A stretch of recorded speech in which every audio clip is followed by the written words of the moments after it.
I'm just going to change the subject a bit. Quebec covers a very large territory,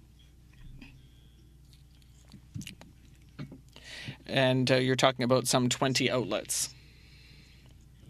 And that's all very well if you live in Montreal or Quebec City. But could you tell us about when you're talking about plants in your retail outlets?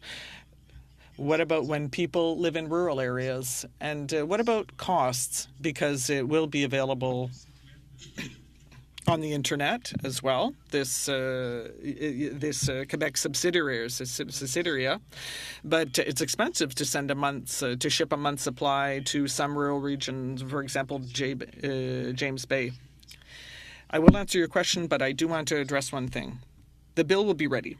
We are doing everything we can to make sure it's ready. But it is true that not everything can be created overnight. We also have what we call parliamentary privilege. You have it too. The executive and the government cannot take any action until the law comes into force. We can talk about preparation, but there's a certain limit to that. We can't start opening the retail outlets. First, the bill has to be adopted. So your question brings me to that. We will be ready, but if we had more time so that we could prepare as effectively as possible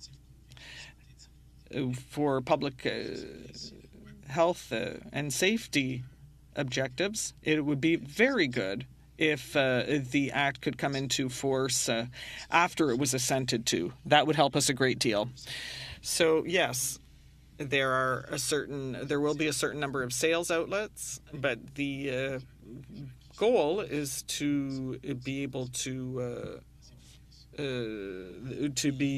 talk to the people who are competent in those the people who will be selling. They won't all be open at once, but the internet site will give us some information on that. We'll be able to monitor the purchasers, but not as much as if they came to the outlets, but that is part of the system. Now, will it be costly for people in the rural areas? Sure, but I would say that we're talking about public health. That can be expensive as well. So we have to ensure that consumption is monitored and that the purchasing of cannabis is as well. And to see what the impact will be on the public as to whether we'll see whether use increases or not, and we'll monitor the effects. So to answer your question, we'll try to open as many outlets as possible, but there has to be a certain limit.